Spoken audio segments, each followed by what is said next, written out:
Hello, good morning. Today our guest is Dr. Marco Ranaldi. Hello, Marco. How are you doing? How are you doing?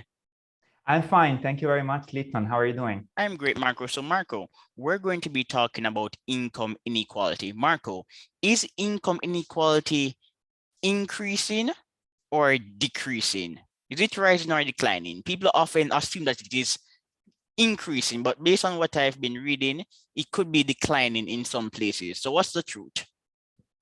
Yeah, so first of all, Litton, thank you very much for the opportunity of this exchange. I was really looking forward to it.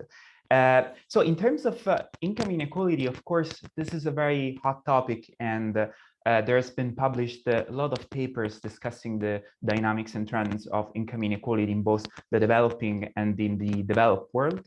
And so basically what we know so far is that there's been this great tendency towards an increase in the accumulation of income at the top, at the sommet of the income distribution in many countries around the world. And in particular, this is a very strong stylus factor that applies to the developed countries. So we can think about the dynamics of the top 1, top 10% income share in the United States, as well as in France. So this is just like speaking about a broader and general trend, but of course there are its exceptions, and this is really important then to be case specific when discussing this topic. Yes, Marco. So our World in Data published an article some time ago with some rather fascinating observations. Observation number 1, no general trend to higher inequality. It's a mistake to think that inequality is rising everywhere. Over the last 25 years, inequality has gone up in many countries and has fallen in many others. Yeah. This is definitely the case. Again, I think the overall picture is extremely hard to stylize in a very simple and single as well trend. Of course, there are different aspects of economic inequality we may want to discuss about. So if this is about the dynamics of income inequality, of course, we have diverging trends. At the same time, if we are discussing about the dynamics of wealth inequality, we can somehow be a bit more convinced about the fact that wealth concentration is increasingly accumulating very fast at the top of the wealth distribution. So again, this is a very difficult just like thing to again to stylize. Of course, something I can tell you more in detail about is the relationship between income inequality on the one hand and the distribution of the composition of income sources between bottom and top, which is something I've been working on so far. All right, but before you do so, I have a question, Marco. What Sure. is compositional inequality? Yes, absolutely. So compositional inequality is an inequality concept that I have introduced during my PhD dissertation that I did back in Paris and discussed in 2019. And by compositional inequality, I refer to inequality in the composition of income in terms of two income sources like capital and labor between rich and poor. So to explain this concept, let me make you a very simple example. So suppose you have two stylized societies. One society is a society where you have that the rich, so those at the top of the total income distribution, earn from one income source only. This can be, for instance, capital income. And those at the bottom of the income distribution earning from only one other source, which can be labor income. So this stylized society is a society where we have those at the top who are, we can just like stylize and say capitalists or capital income earners. And those at the bottom are labor income earners. So we label this society as a society of high compositional inequality because the composition of income between rich and poor is totally different, it's totally unequal. On the other side of the spectrum, we have another type of society that we may call a society of low compositional inequality, in which both rich and poor have the same composition of capital and labor in their portfolio. So for instance, under low compositional inequality, we may have those at the top earning for the 20% of their income from capital and the 80% of their income from labor. And those at the bottom at the same way, they can have the 20% of their income from labor for capital and 80% of the income from labor. So in this case, we have that the composition of income is the same between rich and poor. So this is the broader distinction between the definition of compositional inequality, if you will. All right then. Marco, I want you to speak a bit more deeply about wage inequality. Okay, so by wage inequality, first of all, what do we mean by wage inequality? Wage inequality is basically the inequality in the remuneration of that comes out of work from individuals. And the way, for instance, we empirically define wage inequality or measure wage inequality is by, of course, defining, so giving a definition of labor income. And for instance, in my works, I tend to put together within the same definition of labor income different categories of earnings. So one is wages. So like, for instance, if you work as a teacher, or if you work in a bar, you earn a salary. So this is two different types of wages. But at the same time, jointly with this definition of with wages, we also include self-employment income, for instance. And self-employment income is it's actually a more complex income source to be defined, because self-employment income is the income that you get out of your self-employed position, which can be, for instance, you are a dentist. And therefore you run your own activity, and the question is to what an extent what you earn out of this your own activity that comes from the work that you have done, instead of the equipment, for instance, that you have in your studio, that of course you need to have to make sure that your activity can be run.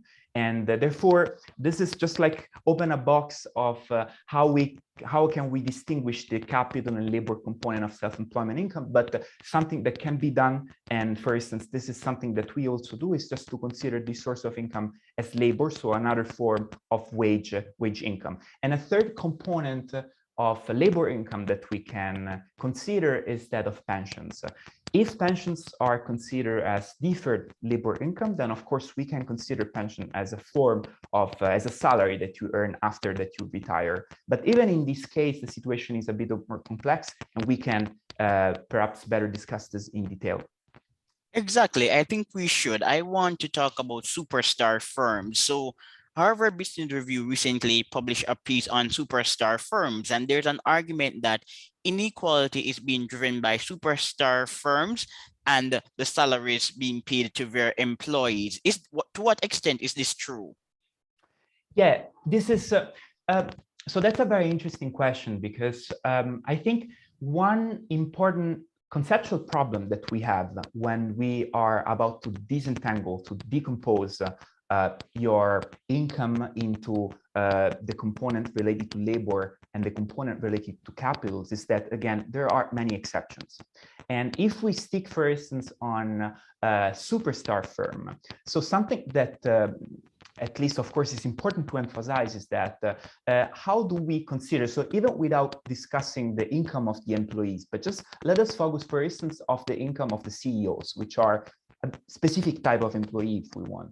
So the question is, how do we define this type of source of income? Is this labor really, or something else? And the intuition behind the fact that this can be something else is related to the fact that CEO salaries sometimes are partly composed, for instance, by bonuses. And these bonuses are determined and can be somehow also arbitrarily chosen by the same CEOs. And so to what extent this is really reflect the extent to which you have worked hard within this superstar firm, or on the contrary side, you have managed basically to set a kind of a rent on your work, which remunerate you of more income, which somehow is something a little bit different from labor income. So if we want to talk about a supersized firm, I think one important element to discuss is exactly the type of income that we attribute to CEOs, because this can actually play an important role in shaping the composition of income at the top of the distribution, considering that CEOs have very, very high salaries,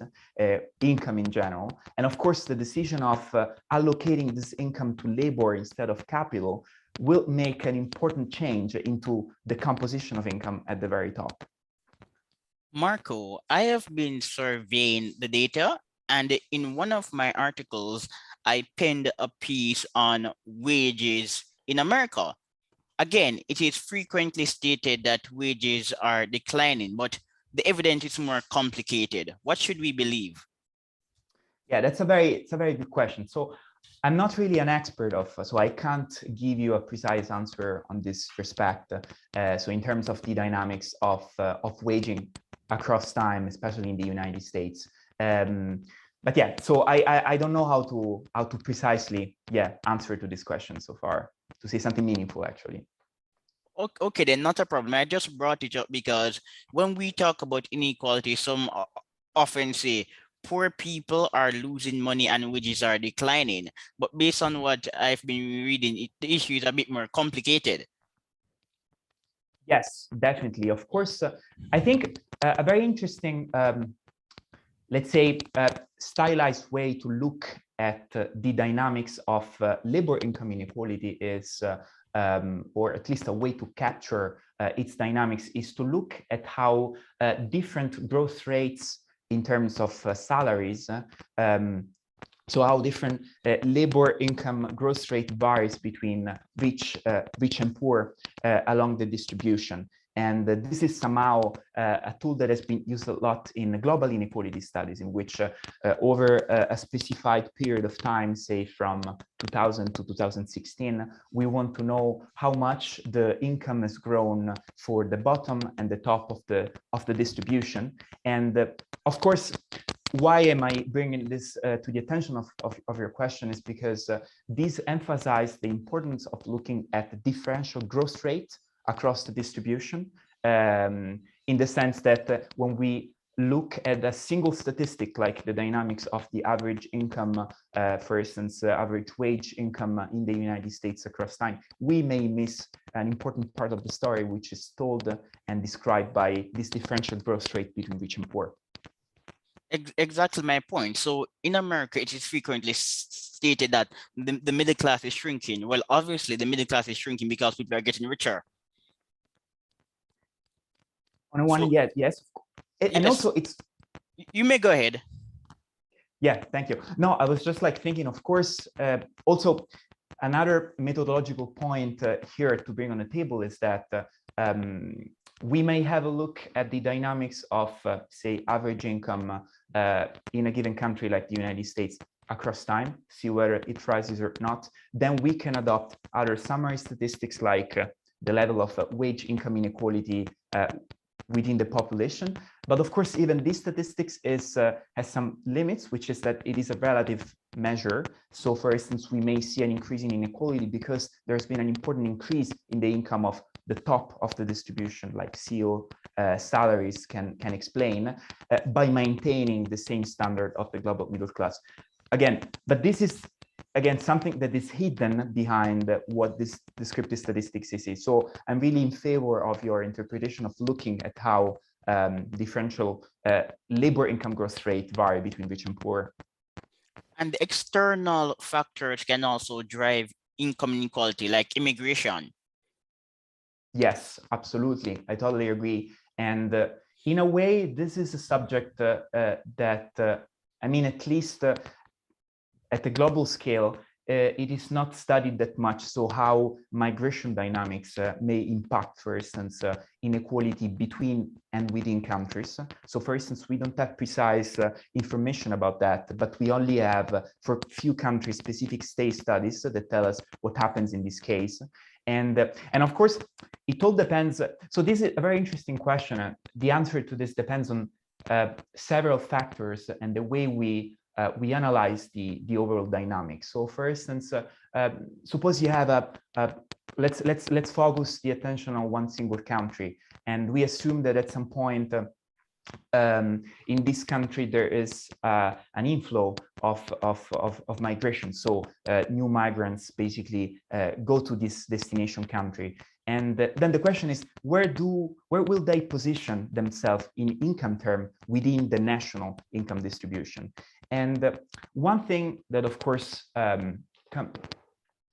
I would start thinking about is basically what was their income position in, so the position in the distribution of the country of origin.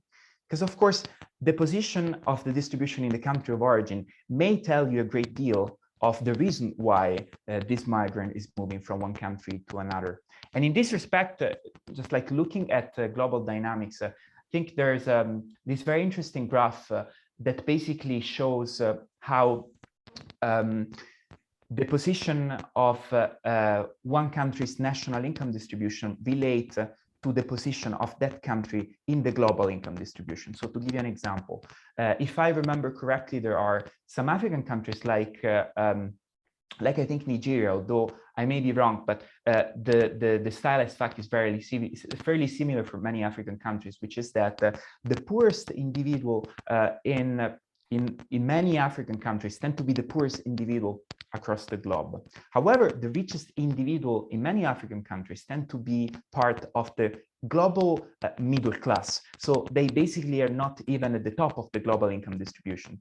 And if you actually try to put a narrative behind this graph, you can say that if you try to climb up the income distribution in a specific country, like in Africa, you may end up achieving an income level that worldwide is at the middle of the distribution. And this can somehow reinforce the idea that if you want to earn more or to have more opportunities, you will have to migrate. A perfect example, Marco, is Jamaica. So some time ago in Jamaica, a CEO made a joke and woke Twitter was quite offended. As you are aware, wokeists are always infuriated. So the CEO joked that if you don't buy Starbucks, you will have enough money to purchase an apartment duplex. So the starting fee was 10 grand, maybe it was 10 grand a month. I don't remember the exact nature of the arrangement, but 10,000 US dollars for a high price apartment. No, let me start over. If you're paying 10,000 a month for rent in a luxurious environment in America, that's middle class. So people were upset because he was saying the apartments were being targeted to middle class people. But the broader issue is that the Jamaican economy has contracted from 1972 to 1980, it declined by 25%. If the economy did not contract, 10,000 US dollars would have been a middle class price, but the economy contracted. So in the minds of these people, 10,000 US dollars is not middle class. So they were insulted. But as I didn't discuss the issue publicly, but as I've stated in private, the issue is that the Jamaican economy has contracted. So people who are upper middle class in Jamaica are just ordinary in the US. Yeah, it's a very, very good example. Yeah, to illustrate basically this stylized dynamic, of course. Yeah, and I like your example about Africa. Africa on average is poorer. So even if you're rich in Africa, you're not rich elsewhere. Yeah. And of course, I mean, speaking about determinants, because of course it's always extremely difficult to talk about determinant when discussing income inequality dynamics, because there are many things going on, and it's very, very hard to also manage to identify causal relationship from one factor to the other. But of course, when you see this chart and when you see that as perhaps we will find similar results for Jamaica vis-a-vis the global income distribution, then, I mean, this is a very strong way to describe why migrations are important from an economic perspective, of course, in terms of opportunities. Now, Marco, I'm going to get to the meat of the matter. I know you have been waiting to talk about this paper, Capitalist Systems and Income Inequality. What are your findings? But before you answer this question, I'm going to pose another question. How do you determine a class-based society? So let me start with the latter question. So first of all, when we in this paper that is covered with Branko Milanovic, the way we define somehow this term class-based is really coming from an economic perspective. So in other words, when we talk about class-based society, we basically are talking about a society in which a society that is polarized, first between rich and poor, and second, that rich are identified as those individuals who earn from capital income only. So basically they get income out of their wealth.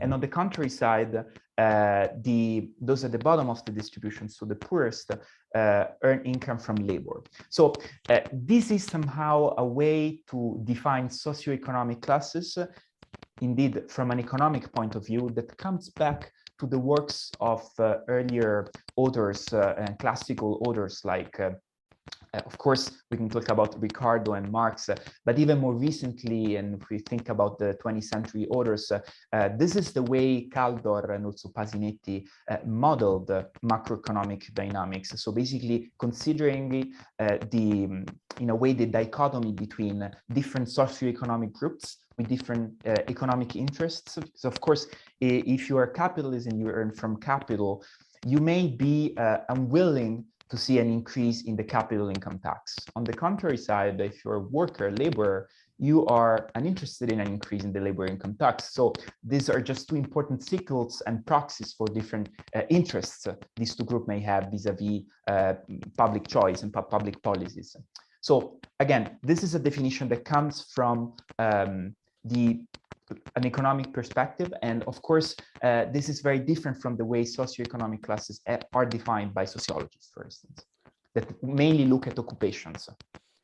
And according to your findings, Latin America and India are rigid class-based societies, whereas in most of Western European and the North American economies, as well as in Japan and China, the split between capitalists and workers is less sharp and the inequality is moderate or low.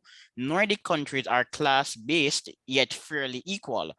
Taiwan and Slovakia are closest to classless and low inequality societies. Nordic countries, why would you describe these countries as class-based?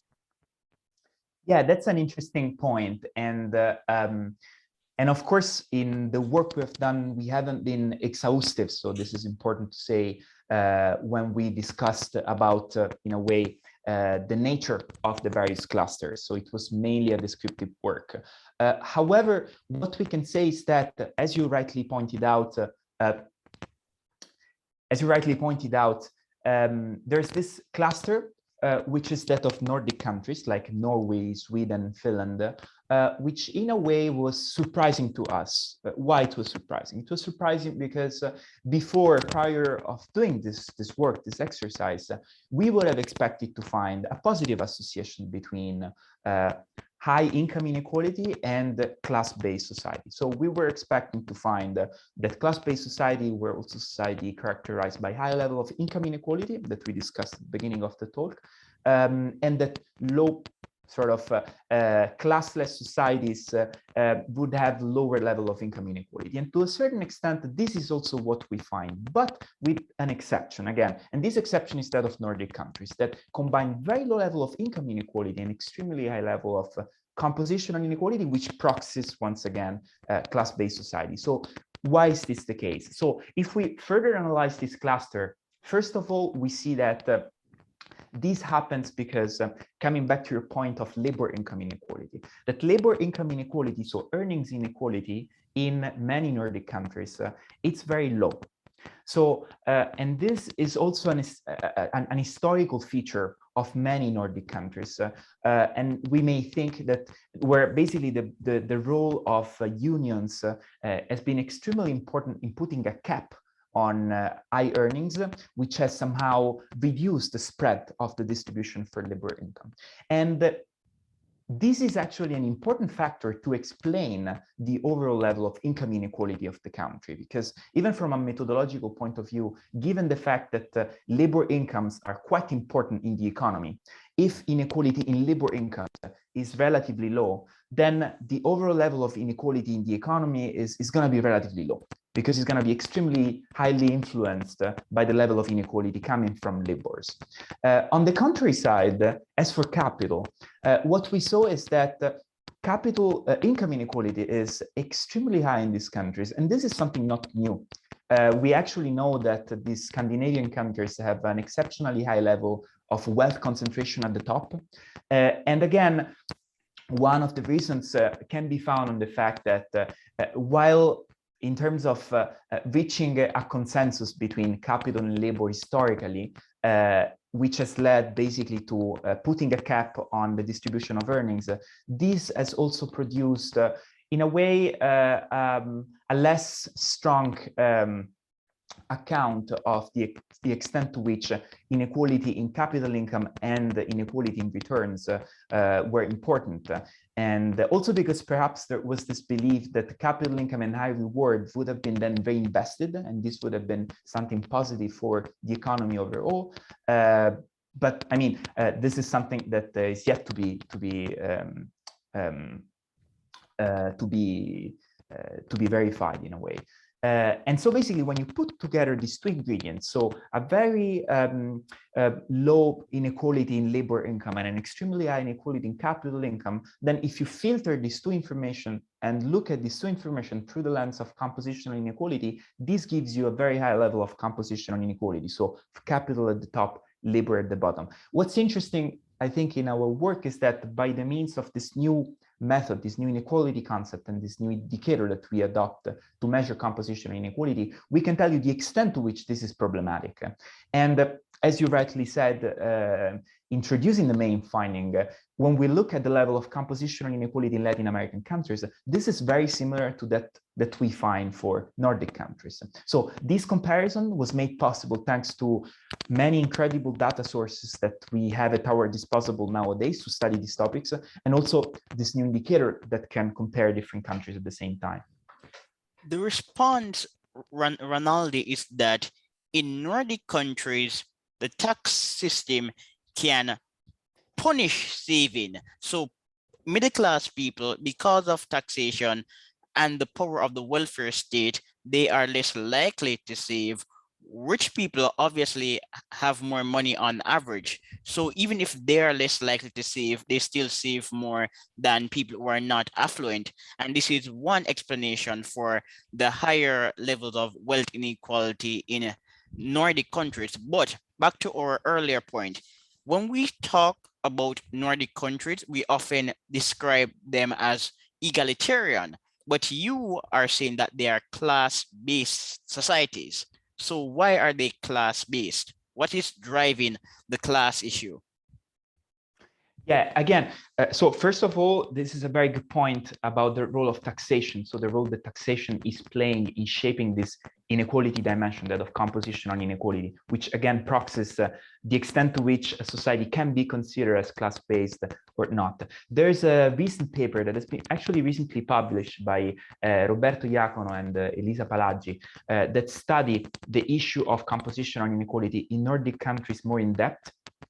And they observe that there's been an important increase in the level of compositional inequality. In other words, there's been a shift, I'm exaggerating here, from Nordic countries which are in a way classless to Nordic countries which are class-based, following up a dual income taxation reform, which has basically left the distribution of labor income almost the same, but has put a flat tax on capital incomes. And of course, as you were anticipating, if you put a flat tax on capital income, it means that you are not redistributing that source of income. And then you are also allowing that source of income to grow. And since this is already by its nature very high concentrated at the top, this will become extremely more concentrated. Now, going to your point of this class-based system. So again, I don't have a precise answer on why we have such an unequal distribution of wealth in these countries. What is sure is that in a way, these are countries that are, as you said, are characterized by a very important and strong welfare state. So the welfare state is basically allowing the population to have just like very equal chances to get a very good education.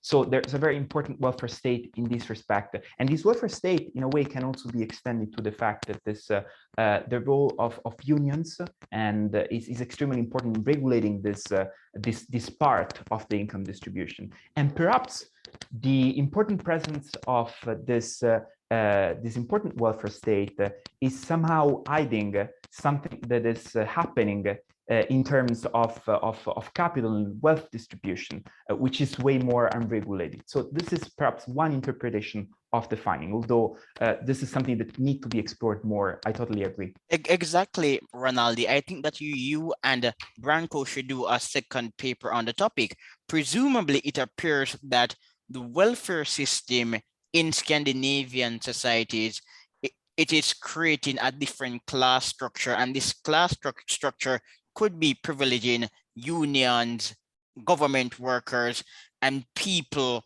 in the regulatory sector. Yes, that could be definitely an option. I agree. Yes, this is why there are still class-based societies. But moving on, Ranaldi, would you say that income inequality is lower in free market societies and classless societies?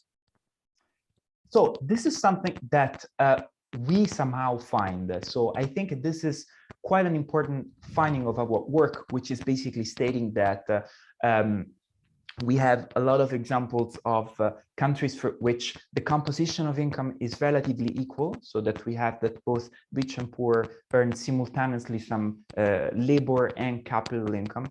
But at the same time, these societies, like we can think of Taiwan, we can also think of Slovakia, although they may not have much in common in principle, but in this respect, they are both accumulated by very low level of income inequality. And I think something that can fuel, so an aspect of this work that can fuel perhaps in the future, the discussion that we may define as a normative discussion of whether having a classless society is good or bad. So the normative aspect of low levels of compositional inequality, I think our work can shed light on that, because one important finding of this work is that we do not find evidence of countries that have a very equal composition of capital and labor between rich and poor, like, as you said, Taiwan, but also Slovakia and some European countries like Belgium, combined. So we don't find evidence of countries with this low level of composition inequality combined with extremely high level of income inequality, like those that you can find in Latin American countries. So there seems to be an empty part of our diagram that plots these two inequality dimensions, which in a way, to at least me, speaks about the fact that perhaps there's a reason why having a very equal composition of income sources does not lead, and here I'm putting some causal mechanism, although I totally know that it is impossible to establish any causal mechanism between these two inequality dimensions, will lead or is associated to very high level of income inequality. And this is definitely something that would be further explored in the future. And this is something I'm personally doing now as well. Good, great. So I'm expecting to see that paper soon, and then we can talk about it in the future. So we're wrapping up, but before I go, evidently it appears that free markets, obviously they promote inequality. This is not debatable. However, when we look at the data more scientifically, free market societies can also reduce income inequality. Yes, yes, absolutely. So one way, for instance, to read or to better understand this statement is that, I mean, the question is to what an extent a free market society is available and accessible to everyone.